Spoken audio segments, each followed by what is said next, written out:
Look at this face. Its eyes don't sit in their sockets. They push straight out 6 inches on 2 solid bronze stalks, staring at nothing and everything at once. Why did a Bronze Age kingdom build gods with eyes that stick out 6 inches, then deliberately smash them, burn them, and bury the pieces? This mask is over 3,000 years old. Nobody alive wrote down what it was called. And the people who made it didn't lose it by accident, they buried it on purpose. This is Sanxingdui, a Bronze Age capital in southwest China that almost nobody outside China has ever heard of, even though these masks went viral worldwide. By the end of this video, you'll know what Sanxingdui actually was, why it left behind no writing at all, and why its own people appear to have destroyed their own greatest treasures with their own hands. Welcome to Ruins and Myth, where we walk the cities the world left behind. Start here. Sichuan sits behind a wall of mountains, cut off from the rest of Bronze Age China by terrain alone. Inside that basin, near the modern city of Guanhan, a walled settlement rose sometime around 1600 BCE, an enclosure of roughly 3.5 square kilometers, among the largest of its era anywhere in East Asia. Far to the northeast, on the Yellow River, the Shang dynasty was carving oracle bone script and casting its own bronzes. Sanxingdui grew up on its own side of the mountains, just as rich, just as organized, worshipping gods the Shang never worshipped at all. Chinese chronicles remember a kingdom here called Shu, and they remember its first king by name, Cancong. The Chronicles of Huayang, a much later regional history, describes Cancong as having protruding eyes. And many archaeologists think that's exactly what these masks depict. Not ordinary portraits, but the ancestor god of an entire kingdom, built to be recognized from 100 feet away. Beside the masks stood a bronze standing figure roughly 2.6 meters tall, the largest complete bronze figure known from the ancient world, and a bronze tree nearly 4 meters high. Its branches strung with birds, likely a mythic tree linking earth to sky. This was not a minor cult. This was a state religion cast in tons of bronze. And then in 1986, brick factory workers digging clay near this site hit something hard. It turned out to be 2 rectangular pits, later labeled Pit 1 and Pit 2, packed with objects nobody in the modern world had ever seen. The masks, the standing figure, gold foil bronze heads, jade blades called Kong and Zhang. The find made global headlines overnight, and it raised the same question all over again. A kingdom this wealthy, and history had no record of its name. But the strangest part of Pit 1 and Pit 2 wasn't what was inside, it was the condition it was in. Many of the bronzes had been deliberately broken and burned before burial, scorch marks on metal that had clearly been whole once. Alongside them, elephant ivory, and thousands of small cowrie shells used elsewhere in the ancient world as currency.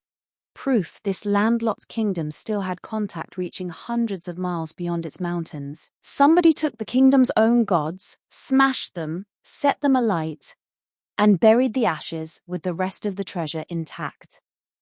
Sit with that for a second. Not conquered and looted. The treasure is still there. Not simply lost. Somebody chose to break it first. Whoever did this valued these gods enough to cast them in tons of bronze, and then valued something else enough to destroy them anyway. If that contradiction gets under your skin the way it got under mine, tap the like button. It genuinely helps more people find this buried history. Now, here's the fact that makes the mystery even stranger, because we still don't know what any of this was called in the mouths of the people who made it. No writing has ever been found at Sanxingdui, not one inscribed symbol on bronze, bone, or stone. 1,600 miles away, the Shang dynasty was carving thousands of oracle bone inscriptions, the ancestor of every Chinese character written since Sanxingdui built towering bronze gods, and left behind not one written word for them. That's not a mystery box to solve here, it's simply honest. The evidence for this civilization is entirely in the art, the religion, and what happened in these pits. For over 30 years, Pit 1 and Pit 2 were the whole story.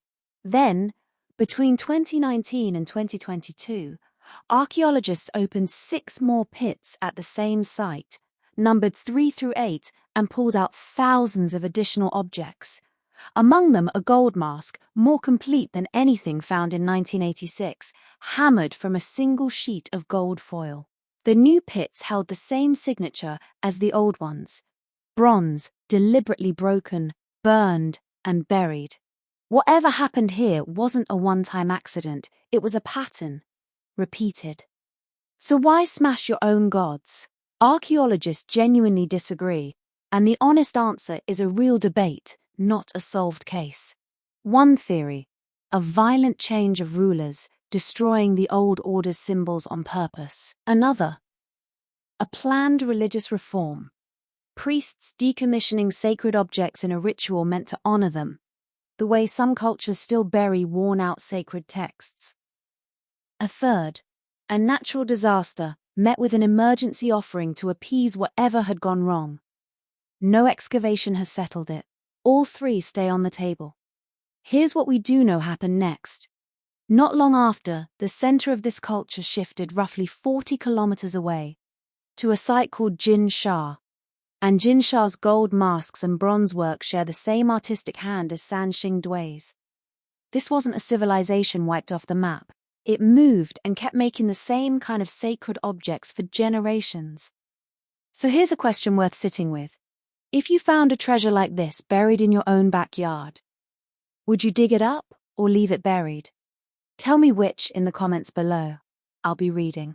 So Sanxingdui was never a mystery waiting for aliens to explain it. It was a real Bronze Age kingdom, Shu remembered as ruled by a king named Cancong, that grew as rich as the Shang across a mountain wall, built its own religion of towering bronze-eyed gods, and then, for reasons its people never wrote down, chose to break those gods, burn them, and bury them rather than let them stand.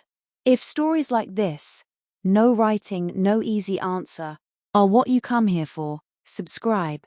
Every video on Ruins and Myth walks another one of them.